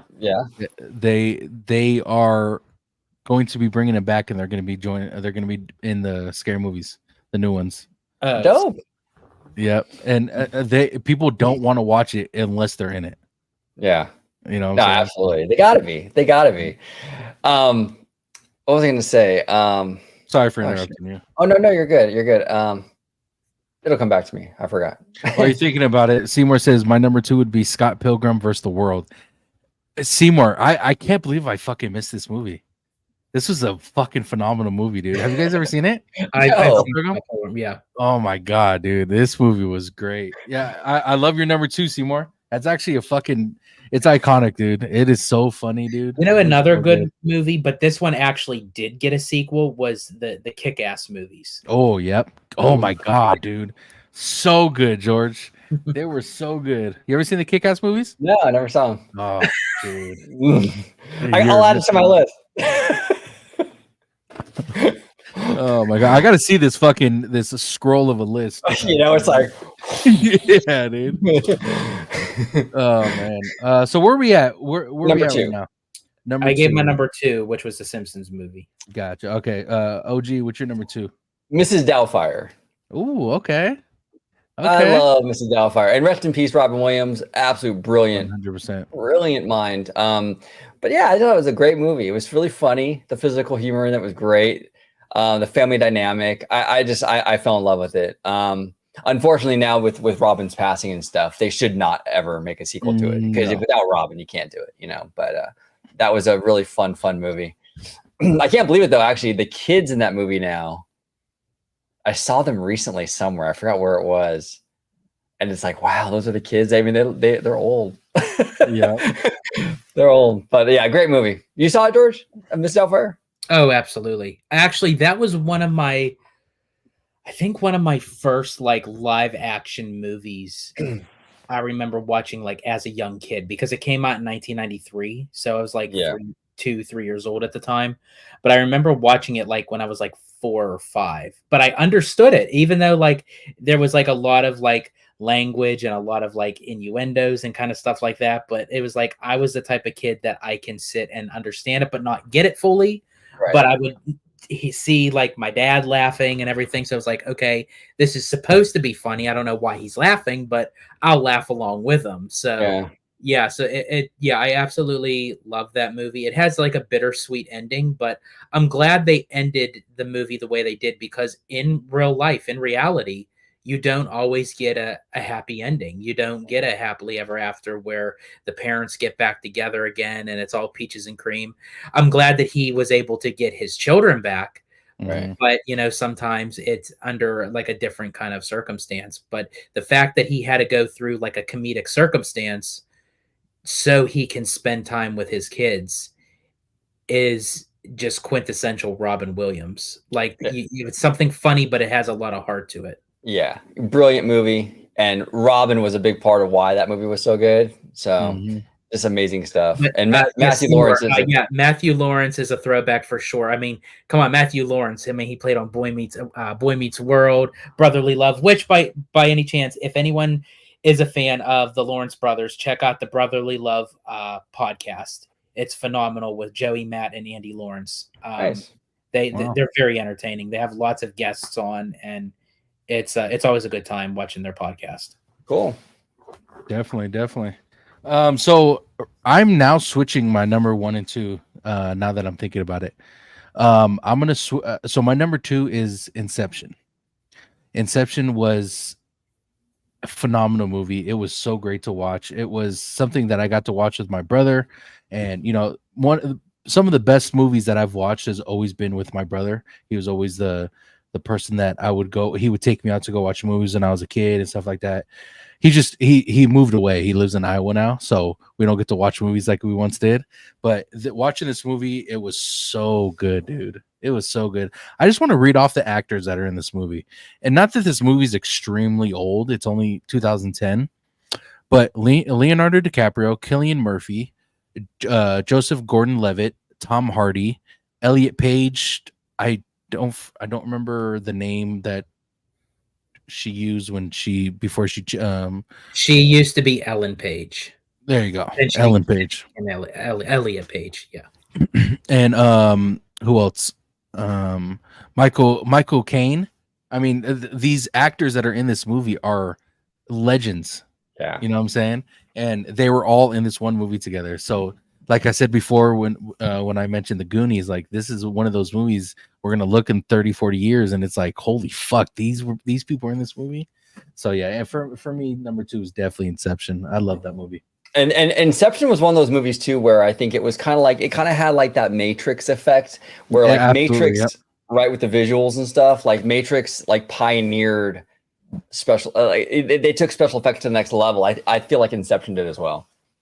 I think honestly, Christopher Nolan is like one of those directors like Spielberg that it's like, if you just know it's a Christopher Nolan film, you know it's going to be a banger of a film. Like, Interstellar was, dude, that movie was wild. I love space stuff, dude. And that whole thing, the whole idea of like this guy going to space and coming back and everyone's like super old, but he didn't age, like trips me out, dude. But I love stuff like that. It's crazy. Yes. That movie is probably in my top 5 ever movies. Like it's such a great movie, dude. Yeah. But yeah, Inception is. I'm really shocked it didn't have a sequel. Really shocked because it put an imprint on, like, obviously the concept of it was confusing to some. I agree. I had to watch it a couple times to like get what the movie was about, but after you watch it and how well it did, like people loved this movie, and not having a sequel, they kind of dropped the ball in my opinion. But I agree. Such a great movie. But yeah, we're on our number 1 spot, boys. Within this list, All right. Well, let me ask this question. Within our list, do you guys have one that you heard from another one of us that you're like, wow, I forgot about that movie? I'll start with Actually, you, a lot of or ones George. that you fellas had mentioned, I did consider adding to the list, but I would have had like a top 20 if I would have. Inception was one that I was going to add. Because I do agree with you. I feel like that is a movie that definitely could have held a strong sequel. I forgot about Brokeback Mountain, but and, and I'm upset that he brought it back to front of mind. No, I was kidding. No, yeah, most of them were pretty. I remember all these films, but good memory. Brings back a lot of good memories, though. Like I remember watching the Simpsons movie with my friend at the time. Like, well, I'm still friends with him. My friend from junior high, his name was Sean. I talk about him on the channel all the time. We're still really close and everything, but I saw it with him and in the theater and stuff. And it's crazy. Like that movie, it was really, really good. It was really, really good. I'm kind of surprised with Simpsons. Look how many seasons that show has been. Oh. Like it's still going. Like to never make another movie. Like if it can justify all these seasons, why wouldn't you make another movie? Or at Obviously, least like go the route that Trey Parker and Matt Stone did with South Park. Like they did like a deal with Paramount, like Right. Paramount Plus, where they have like movies, but they're like movie specials. Like they're Right. the length of a movie, but they're like it's a special primarily for like Paramount Plus. Like they could capitalize that for like Hulu or Disney Plus. Like, oh yeah, come on, Disney, let's make it happen, Captain. For me, it was super bad. I that movie crossed my mind, dude. When you said it, I'm like, fuck, that's a great pick. It is such a great pick. One of the best comedies of all time. So good, so good. Absolutely. Now, I do want to say too that I'm not my list. I mean, it's for me, it's for my list. They're not in any particular order. These are just five great. Yeah. So when I say my number one, you guys are gonna probably be like, "What the heck? That's your number one?" But that's why. I actually didn't. Now my number one actually is my number one. Okay. Gotcha. Yeah, mine I've spoken about, and I'm very pissed off about it. You guys probably know what it is if you guys know me or if you guys heard me talk about shit like this. But yeah, my number one is. I'll go off on it once my turn is up. But what's Finding Dory Part 2? Absolutely. Yeah. George, hit us with your number one, bro. So my number one is what I think is the greatest mobster gangster film of all time, and folks are probably going to say, but there are sequels to The Godfather. Yes, the Godfather franchise is awesome. I'm sorry, it is Martin Scorsese's Goodfellas. I absolutely love this film with Robert De Niro, the late great Ray Liotta, Joe Pesci. Like, come on, like that's just, and it's a movie where you would think it is so captivating because it's not like done like a typical mobster way, because you have a lot of narration with it, which The Godfather did too. But it kind of, especially the scene where Ray Liotta is taking his girl into the club, but he goes like through the kitchen area, and they literally run the whole camera through the kitchen, through the doors, into the bar area, and they do that all in one shot. Like that is like, it's phenomenal. And then it just the storyline of like trying to like pinpoint like of how you can be so close with someone, and they're your friend, they're your business partner, what have you, and it's like in a click of a finger, it's like business is business, and you get stabbed in the back, literally and figuratively. And it's a great movie. I'm actually I'm surprised that the movie didn't win more awards than what it did. I know Joe Pesci won for Best Supporting Actor. I personally would have loved to see Martin Scorsese win Best Director. I think he deserved that. And even though it was based off of true life events, but I still would have loved to see those true life events, whatever happened, continue on with the sequel. Even if you were to utilize the intersection of the mobster part, and not necessarily Henry's point of view, but do another point of view from another mobster gangster that was in that elite group. Did you guys ever see, not to change the subject or anything, but did you guys ever see The Irishman?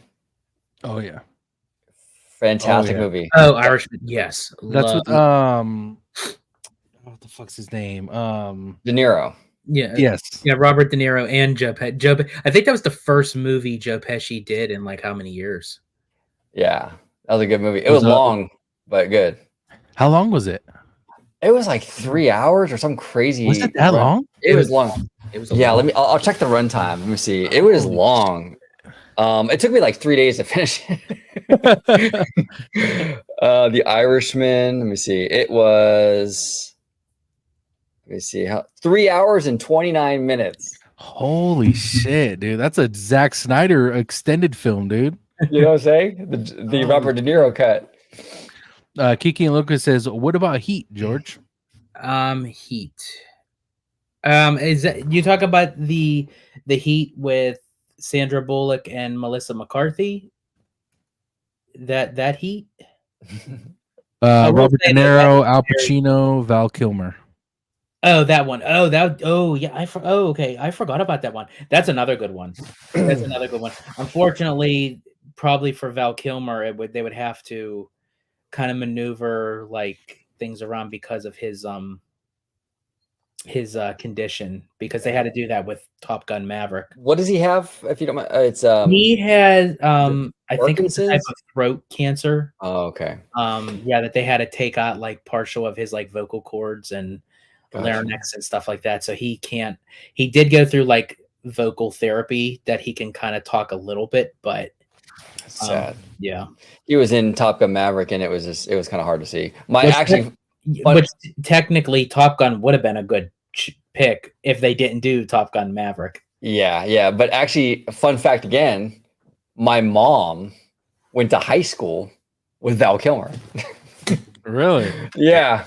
Crazy. Small world.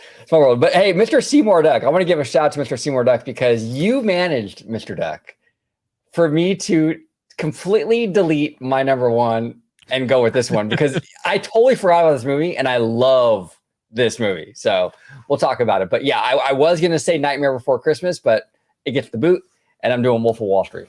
Go ahead. Which is very fair, because OG was still kind of like on the fence of whether to add Nightmare Before Christmas. He was trying to figure out like one that he could add. So yeah, this one is much more confident in this one. This was a fantastic movie. Leonardo, he's an excellent actor. Everything he's in, he does a great job with it. But this was so good, man. This is so good to watch his rise to fame, and he gets the hot wife and everything, and just like Margot Robbie. Oh my god, dude! That one scene with her in that pink dress, dude. Dead, bro. Dead. Absolutely dead. But yeah, fantastic movie. Seymour, you got some taste, brother. That is a really, really, really good movie. One of the best. One of the best. Absolutely. And it was based off a true story as well from I don't know what the dude's real name was or if they used it in the movie, but I've seen a couple interviews of him talking about like stuff that he did and all that. It's a wild story, but he went to jail for a while. Oh yeah. Yes, he did.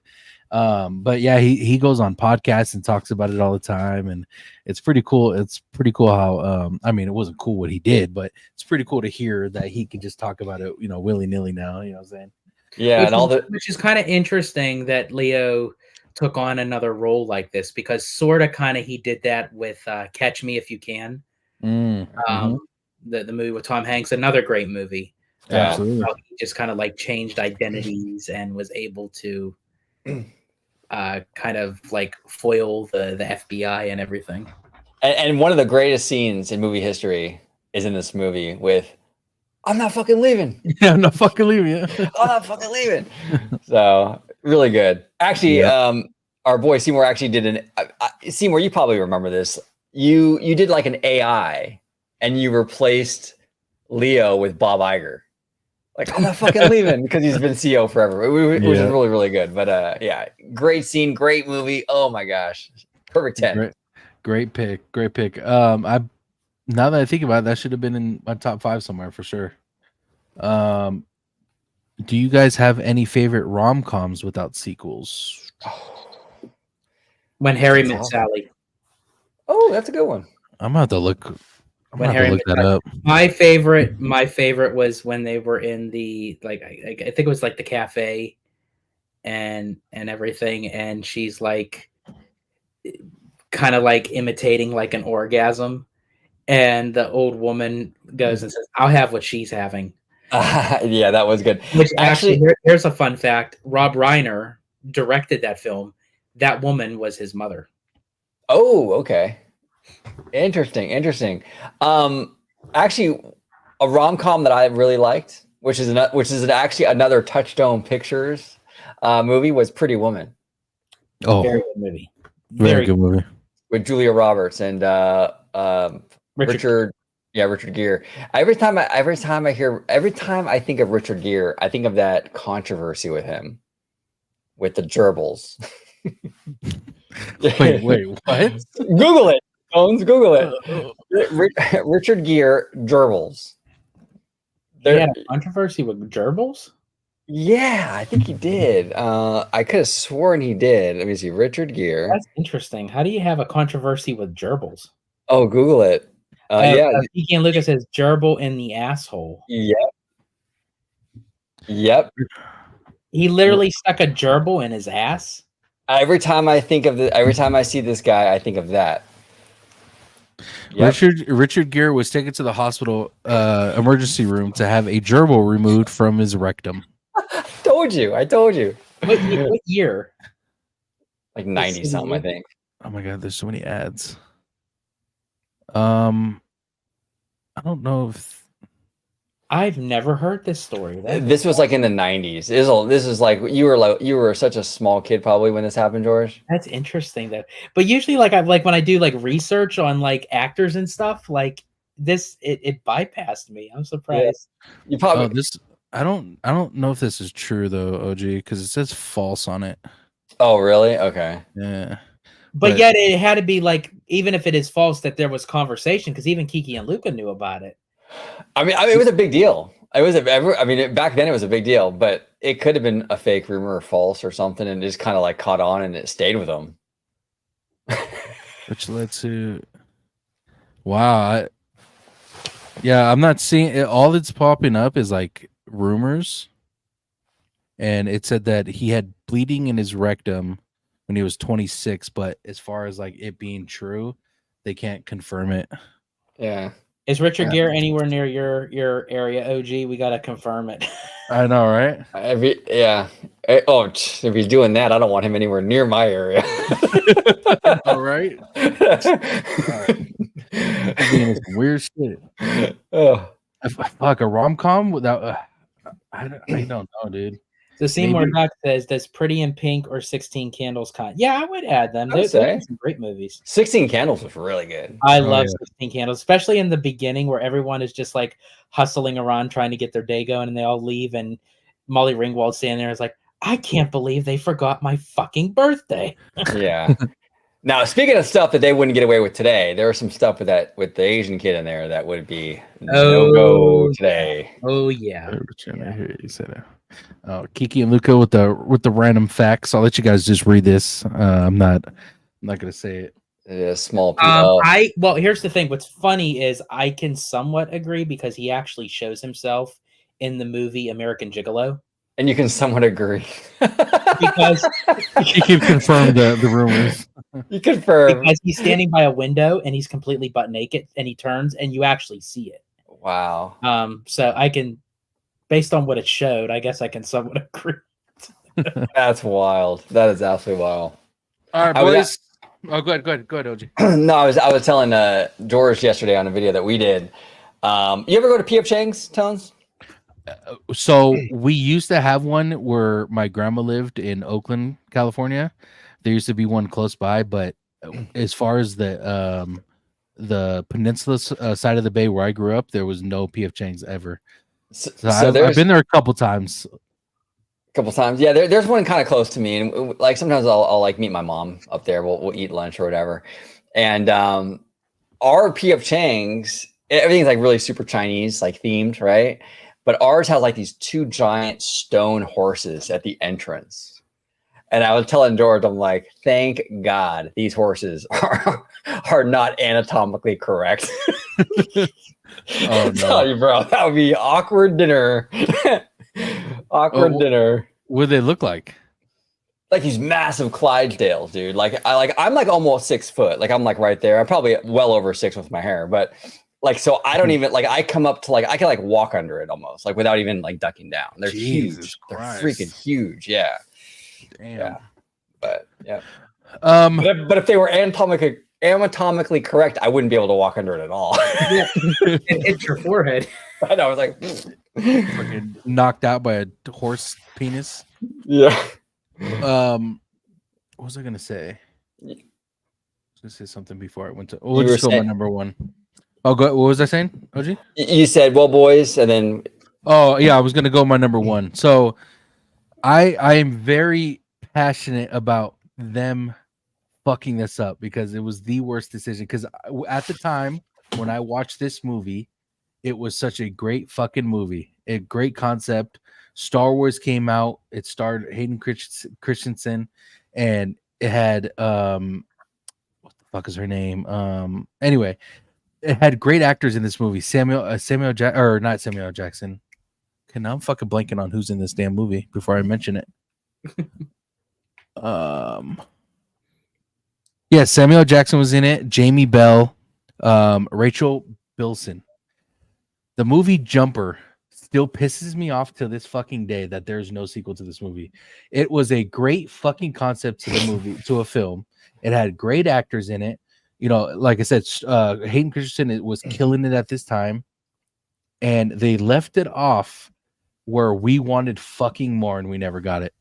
Dude, it is the biggest ball drop or bag drop I've ever seen in my life because it was such a great movie at the time. I haven't watched it in years, so I don't know if it's still good at the if I were to go back and look at it. But man, it was so fun to watch this movie, dude. Have you guys seen Jumper? No, I was gonna say Jumper. What studio released it so I can find like the proper streaming? 20th Century Studios.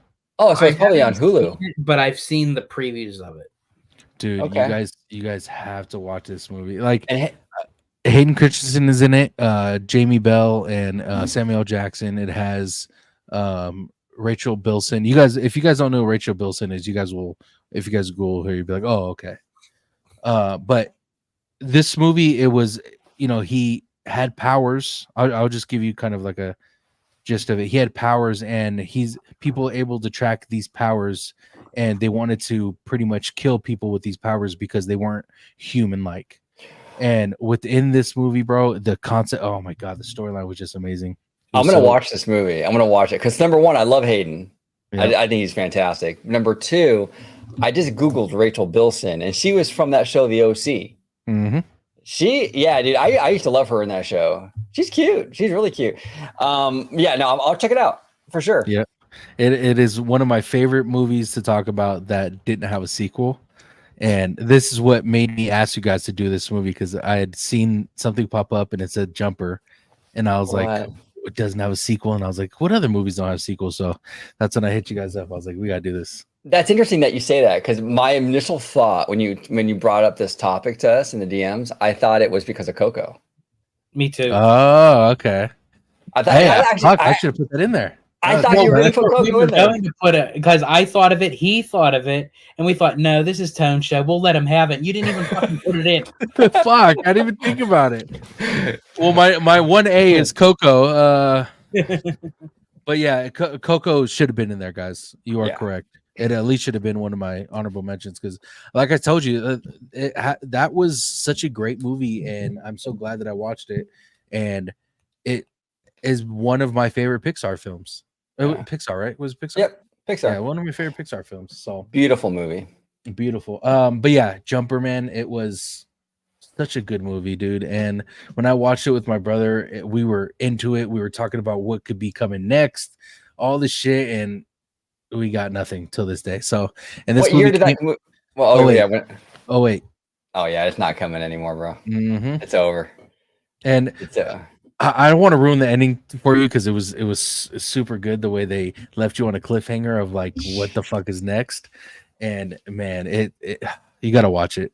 Let me know when you watch it, OG and George, because to me, it is always going to be my number one until they make something either correlates with this movie or something, because it was that good of a movie for me. Awesome. I'll check it out.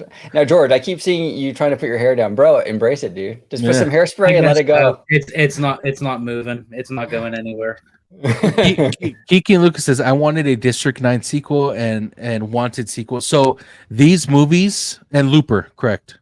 Those District 9 and Wanted were going to be on my list. I took them off literally before we started because I wanted to throw some animated movies in there. But District 9 and Wanted were, of course, Wanted was a little cheesy now that you look at it, like curving a bullet. Like, you got to be a fucking idiot to believe you can curve a bullet. But it was such a great concept to a movie, and it had great actors in it. And District 9 was just a fun action movie that I enjoyed watching. I don't know if you guys have seen Wanted or District 9, but these were phenomenal action movies, and I wanted them in my list. I think I saw District 9. I don't remember much about it, but I never seen Wanted. Yeah, Wanted was with Angelina Jolie and Joseph. I said his name earlier. Joseph. Gordon-Levitt. Yes. Yep. And man, the movie was amazing. Cool. But gentlemen, any last words before we head up out of here?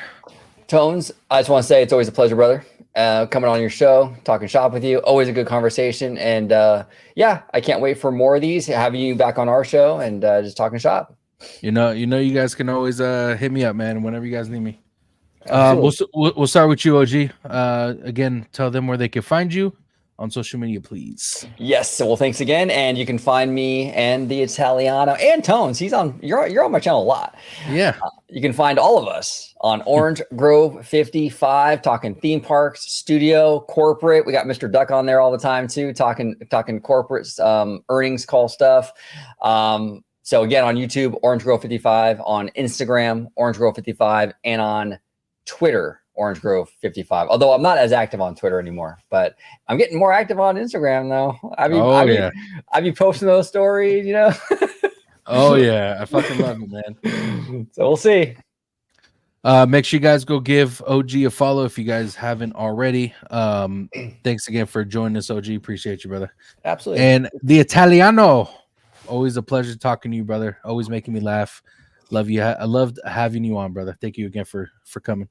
Absolutely. Thank you for inviting me on. It's always a good time. As OG said, we love when you're on the channel, and then we love coming on to yours. So it's always a good time. And as again, I'm an Italian, the Italiano, of course, and we do for family. So. Yes, sir. Yes, sir. I'm half Italian, so I'm family with you, brother.